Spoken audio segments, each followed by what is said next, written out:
Welcome to the electrifying world of the Marketing AI SparkCast, the go-to podcast for uncovering the revolutionary influence of artificial intelligence in the realm of marketing. Join Aby Varma, a visionary in B2B marketing, as he guides you through the dynamic and ever-evolving landscape where technology meets creativity. Each episode promises to ignite your curiosity and inspire you to harness the formidable power of AI to redefine the future of marketing. Get ready to fuel your mind with innovative ideas and trailblazing strategies that will set your brand ablaze in the digital marketplace. Hello, everybody. Welcome to today's podcast. We have a super exciting episode where we are talking about video storytelling. How is that all changing with the advent of AI in the world of Sora and Runaway and lots more? Certainly a lot to unpack. And today we are joined by the co-founder and CEO of a company called Parmonic, Piyush Saggi. Piyush, welcome to the show. Thank you, Aby. Thanks for having me here. I'm really delighted to be here. No, thank you for making time. Piyush, let's just get into it and then maybe start off with just giving us a little bit about your background, your company. It's been around for a few years. Would love to know a little backstory of how you came up with the idea. And I'm always fascinated with names. Sure. Brief background from my side is I grew up in India and came to the US more than half life back. So I've lived more than half my life here. I pursued graduate school twice, and then I spent almost a decade working at Microsoft in various roles in sales and marketing, and then entered the world of entrepreneurship and the startup world. So that's very briefly my story. At Parmonic, what we do is Parmonic is a video transformation platform. So the gist of Parmonic is, and this is where to some extent the origin story comes into the picture as well, that several years back, my co-founder and I, we used to have an office at the ATDC right next to Georgia Tech in Midtown Atlanta. And we were working on a different idea at the time. It was an idea around marketing analytics and sales analytics. And it hit us one day when we got this webinar invitation from some company. And I had been doing webinars in my past life at Microsoft for many years. Like almost every week, I used to host a webinar. I created and hosted Microsoft first virtual conference. This is back in like the mid 2000s when webinars and virtual conferences were still like a new thing. And so this one afternoon, really, it just hit us that all this long form content that companies and content creators are producing, it's great content, but as an audience, as a consumer of information, as a seeker of knowledge, I just don't have the time and energy or the interest really to sit and watch all this stuff. So that's really our origin story. We figured there's something we can do here. This is almost 5-6 years back when we started with the idea. So AI was also in its pre-GPT phase at the time. And so we got together some really talented people and started applying AI to solve the problem of, can AI help turn these long form recordings into consumable content, both for knowledge seekers as well as knowledge producers. So that's the backstory of Parmonic. And then I think the other question you asked was the story behind the name. So the name Parmonic, it comes from the word harmonic. We tried to get harmonic.com, but of course the domain name was taken. So we swapped the H with the P, made it Parmonic. But the reason the word harmonic really appealed to us was twofold. One was we find that there's typically a lot of lack of harmony in the world of marketing, content creation, and video production, video teams, content teams, brand teams. And so we wanted to bring more harmony to that. And then there's a geekier reason as well, which is in the world of AI and machine learning and neural networks, deep learning, in that world, and our approach as well is about different signals that we mine from videos and then harmonize them to actually create key moments, which is the gist of Parmonic. Two reasons there. Very cool. Thank you for that. That's so interesting. I always love some very interesting strategies or rationale. I love uncovering that with founders and co-founders. So thank you for sharing that. In terms of the world of video storytelling, right? A lot is happening these days, and there's an element of democratization that is happening where people who are not fundamentally video professionals can now suddenly start creating video. But just to get your perspective, at a very high level, How do you see AI reshaping the art and the science of video storytelling? And it opens up a lot of creative possibilities and unlocks opportunities for marketers to embrace that medium, which marketers love, of course, but it's really hard to pull off. Sure. I think of this as video in general, as well as the question you're asking. Let's think of it in terms of two dimensions here. So, one dimension is the physical manifestation of a video. Let's just call it the physics of a video. And the other dimension is the inner being of a video, the soul of a video. Let's call it the biology of the video. From a physics of a video perspective, this is where video editing comes into the picture of I want to make my video sound better. I want to make my video look better. I want to literally edit my video. That's an area where AI has made rapid progress over the past several years. We are one of the companies that has made rapid progress in that dimension. Several others who've done really, really great work. And so one could argue, and in fact, at a lot of brands that I work with, you've probably worked with, they might have a creative team within the comms or the marketing department. And usually the job of the creative team is around the physics of the video. Make it look nice, make it on brand, make it sound good. So that's one dimension. And then the other dimension where AI is also beginning to have a pretty rapid major impact is around the inner being of a video, the story behind the video. That's an area where we're still at the very cusp of it. But on the physics of the video side, whether it's work that companies like us do, work that companies like Adobe does in terms of really automating the physics of the video, there's been a lot more progress there. I do think as a video creator, as a brand, as a marketer, as a communicator, you can now do things that even 3-4 years back were solely the domain of video professionals who had deep expertise in the Adobe suite. Whereas now, a marketing content manager can very easily make their video look good, can make their video sound good, can kind of tweak with the physics of the video without knowing anything about video editing. So that's the area where we've had, as an industry, bigger impact. The storytelling component of the video, I think we're beginning to have an impact there. There's some constraints and distinctions there between B2B and B2C. On the consumer side, there's a lot more that's possible in terms of storytelling. You watched the Super Bowl, I assume, a couple of weeks back, and there were some ads using AI very heavily, and then the others were probably using AI in a lightweight fashion. Everybody's using AI these days. On the B2B side, it's a lot harder to tell emotional stories. And so I think the impact of AI is still a little less in the B2B side compared to the B2C side, but it will change. It will grow over the next couple of years. It's fascinating to just think about how far AI has advanced with regards to video, text to video, for example, and the application of that and the power that it's providing to marketers.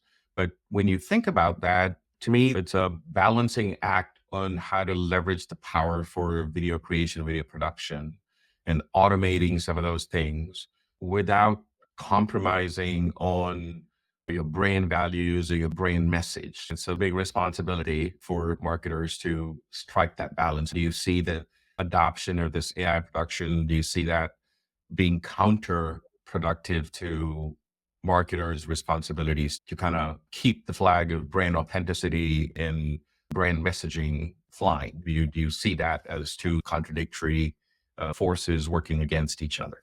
So I think there's two dimensions again here. On one side, AI and automation is actually helping marketers stay on brand.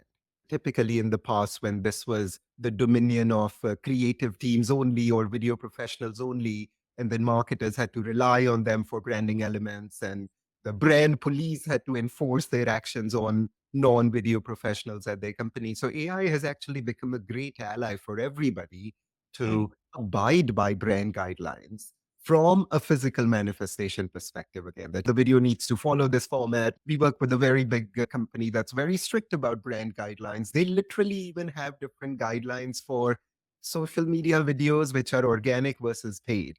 Organic videos must have this type of a bumper, whereas paid videos that they will sponsor on LinkedIn should have a slight different type of a bumper. And so AI can now actually enforce those things very easily without having to scold people in different teams. So that's one side of it.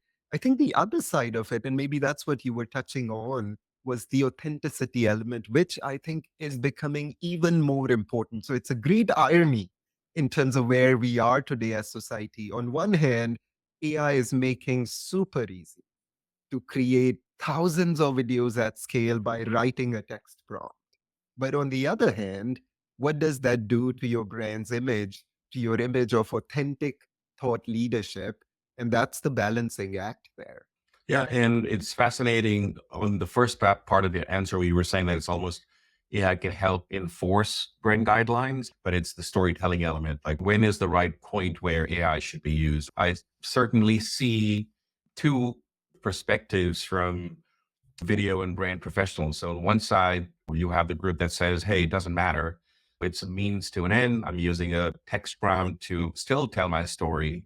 And as long as I'm disclosing that AI is used, it's okay because it's not misrepresentation of any sort. Whereas on the other camp, there is boundaries of where AI could be used, like likeness or synthetic avatars and everything to represent real human beings. So to me, that is more of a gray area. So the fact that you're in this industry, do you see that dilemma within marketing organizations and how they deal with these sort of things? Every day, I think. And also the fact that there's so much hype these days, so much news these days around synthetic avatars, whether it's visual avatars or voice avatars. There's so much going on that every brand these days is being compelled to investigate and look into it. It's the fear of missing out that, oh my God, there's this great technology. Should we be using it? Why aren't we using it? So everybody's looking into it. But you bring up a very important point here, again, around authenticity of a brand.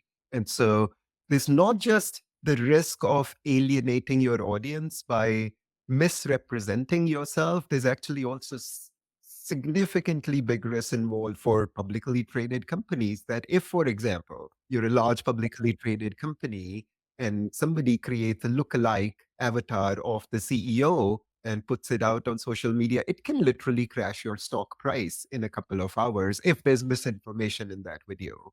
We run into this, people in our conversations, in my meetings, this comes up a lot, that can Parmonic offer this capability? And we've so far chosen to stay away from it, mostly because of the compliance headache that this poses for users and for vendors as well. And I think it'll open up new possibilities. So what we are seeing right now is the translation use case, where a lot of big global brands, they do want their videos to be translated into other languages for their customers or even their employees in Asia Pacific or some European, Latin American markets. That's a use case where, as long as you're disclosing this is an AI voice, this is an AI avatar of AI lookalike of an executive, I think society is beginning to embrace that. Society is beginning to accept that. So that's the one low hanging fruit, I think, that is progressing. The world is embracing that, in my opinion. But creating new insights, that's where I think the human creativity element comes back into the picture. That can you really replace your thought leadership with an AI that generates these insights, and then it can create an insight and it can create a video? I don't think we are there yet. I don't think we'll be there even in the next couple years. Yeah, it's fascinating with agents knocking at our doors. I wonder if there's going to be a point in the future where you suddenly have AI agents autonomously at some point creating videos for consumption. And I'm just wondering how long before that line starts getting pushed and where people start accepting some of these things. Anyway, we can have an entire episode on this one specific topic. So let's move on, because I wanted to get your take on, for marketers, what are the opportunities for them to leverage AI for video? Obviously, there's a lot of interest. Video as a channel of communication for marketing professionals is amazing. It's got best engagement and compared to written mediums or other formats. But in your perspective, what are some of the avenues that marketers can leverage AI for video? So the way I see that is two low-hanging fruit there. One is in the ideation phase. So a lot of videos, and people were doing this in the pre-AI era as well. And so now AI has just made it a lot easier to ideate. and collaborate, not just with yourself, but with others as well, in terms of basically creating the script and the storyline for the video. I think that's a great use case to start using AI. One of our customers, they shared this fascinating example with me.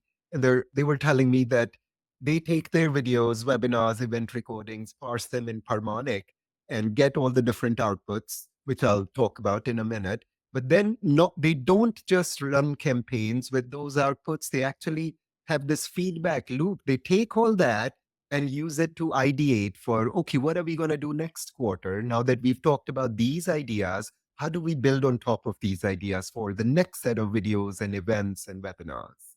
So ideation is definitely one use case and area where I think AI it's good. It's helping tremendously. People should definitely be using it for that purpose. The second is video transformation, video repurposing. You've recorded great insights. Use AI to unlock those insights and then repackage them, transform them into different outputs, different content types for different channels, for different campaigns. So that's the second one. And then the third one is around core video editing capabilities that in the past you needed a video editor, whereas now the AI can actually do many things. We work with customers who've told us that in the past they had to rely on a video agency to burn subtitles on their videos so they could put them out on social media. And now a marketer who has no video editing skills can press a button and do it themselves. And so there's this convergence of roles happening, wherein in the past there was this clear demarcation, that line between North Korea and South Korea of content creators and video professionals. And I think there's convergence happening because if a marketer can write a great blog post, they should be able to produce a good enough video by themselves as well. Why should they have to rely on other professionals to do something that's almost part of their job now? Yeah, thank you for sharing that perspective. Certainly lots of opportunities. On the flip side, do you see any sort of blind spots or misconceptions about how AI could really help a video strategy within a brand or for marketers? Are there any sort of words of caution from your perspective that marketers need to be aware of? There's two there. One is around something we talked about earlier in this podcast, which is around synthetic video. I think there's a lot of interest, a lot of exploration going on, and it is a dangerous area full of minefields. So that's one that really needs to be carefully looked into. It is not the right choice for most brands. And replacing your authentic insights and replacing your authentic colleagues, for example, your subject matter experts, in B2B in particular, we are vying for attention. It's all about getting people's attention so you can then schedule a sales demo or a product demo and convert those leads in MQLs. So the last thing you want to do is appear to not be authentic. Means people don't read cold emails, they don't answer cold phone calls anyways. And so adding more made up unauthentic content to the mix, synthetic content to the mix is not going to help. So that's one area of caution. The other is around storytelling. I feel that B2B again has more constraints. If we look at what Hollywood does, there's almost 15 or so different genres and subgenres. Every Hollywood movie can be broken down using a mix of those genres and subgenres.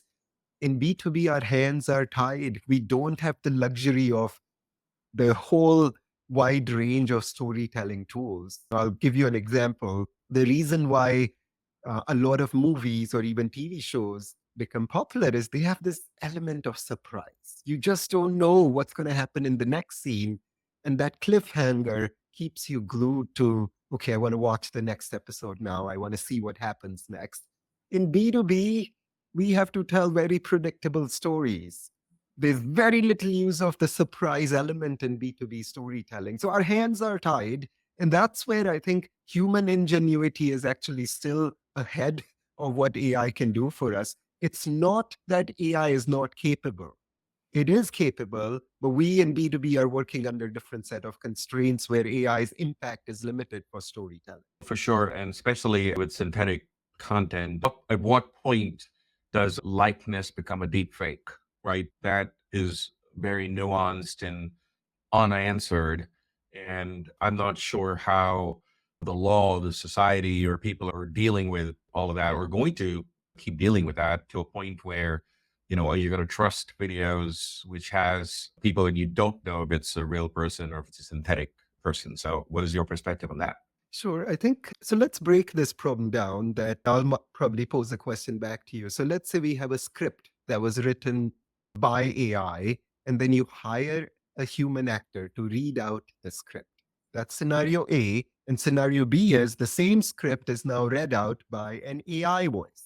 What's the difference now between these two? It's the actual content that also matters a lot and plays a big role, right? The real insight, the real script, what you really had to say as a brand. I think that is still a very important component in this mix. And then the delivery of that, whether it's your own subject matter experts, whether it's a hired gun or whether it's a hired AI. So those are the three things that matter.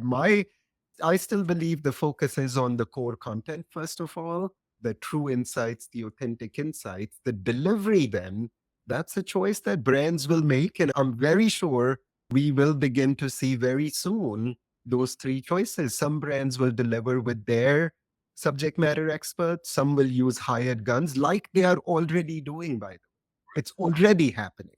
And then this third area of instead of hiring a human actor, I'll just hire an AI agent to read out the script. Brands will do that. And I think at the end of the day, it is possible that for some people, it does not matter as to who delivers. It's the insight that matters, not who delivered the insight. So from a content consumption perspective, that's where I see the world. The compliance issue is the big one for brands to worry about. Yeah, that's a good way of looking at it. I'm going to try and answer a question and then put you on the spot here. As far as I'm concerned, I guess I am okay with using an avatar of myself, for example, if I want to deliver a message, as long as that message is mine. And as long as I'm disclosing that, hey, this is my message, but it's an avatar that has been approved by me that is delivering the message. What camp are you in? I think I'm actually, again, I'll go back to it's about the message. It's about what do you want to convey? Do you have control over that? That is actually the bigger issue here, that in the world of deepfakes or synthetic avatars, the risk is the message will get distorted. And so once we have control over that, then the delivery of the message, whether it's happening through a real person's video or a lookalike, kind of becomes a little bit of a secondary topic in that case.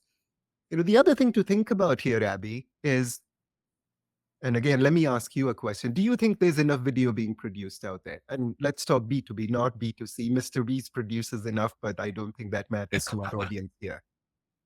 No, I think most B2B organizations, frankly, don't produce a lot of video. Obviously, I'm painting everybody with a broad brush, but there's certainly more opportunity to tell those stories. I come from a B2B background. I can relate to that. So certainly, if you look at the volume of content, which what a typical B2B marketing team would produce, video is definitely not the majority. The written word rules. That's another way I think AI may end up opening doors. There's appetite for video, but there's appetite for snackable short form videos, not long form. Nobody's watching a 45-minute video anymore. So I think AI may be unlocking those aspects of that. You serve both B2B and B2C, but I'm just wondering what you all are seeing in the market. Yeah, and I asked you the question so we can unpack the answer here as to why isn't there more video that is already being produced in the world?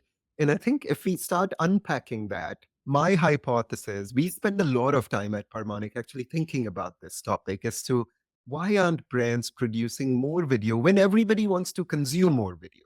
There's a there's a scarcity of video in the world. And I think one of the reasons out there is, as a hypothesis at least, it is the fact that a lot of people are still not very comfortable doing videos. They are not comfortable turning the camera on and recording themselves or recording interviews, recording webinars. It is still a special talent and a special gift to do it and to do it well. And so that's another really interesting aspect of how can AI help? Can it unlock people who want to do it, but there's barriers? And this is the truth that very few people are willing to say and acknowledge. But the truth is, a large majority of people are not comfortable turning the camera on and recording themselves or watching themselves or listening to their own recordings. And so that becomes an impediment. And I think that's an area where AI will significantly help. It will help people create more video. It will help people become more comfortable with recording themselves. Right now, for example, even teleprompters, they are so elementary. Not much has happened in the last 15 years if you want to use a teleprompter. So unless you are gifted and you can just stare at a camera and read out a script, you're going to pause every couple minutes. The existing teleprompter infrastructure and apps are just rudimentary. And so that's another area where I think AI will make a big difference and help unlock the demand for video. Yeah, absolutely. Now, some of the things you were saying earlier, it made me think about redistribution of skills. And this is not obviously limited to video, but I want to bring it up in the context of video where I almost feel that you have specialized skills as video professionals and then you have marketers. Do you see some of that cross-pollination happening to where you may still need video professionals, but in some very specific situations? And most marketers, whether content people, campaign people, end up becoming more quasi video professionals to some degree in terms of editing and transcriptions and those sort of things, which we've already spoken about, but may also impact the skill set and the makeup of marketing teams. Yeah, absolutely. I think there is definitely this convergence happening of certain skills, certain abilities that were in the past the dominion of video teams, and now marketers are doing those things around video in particular because of the frustration that was involved in the past. If a lot of people we serve, for example, they've shared their stories that in the past, even for minor video editing tasks, video editing things, they had to wait a lot of time. So the waiting has been a big frustration. The cost, of course, associated, especially if you're outsourcing it to an agency. And then there's this third one, actually, which is, if I'm the content owner, only I know what matters the most and what's part of the story I want to tell in my campaign. The video team is handicapped.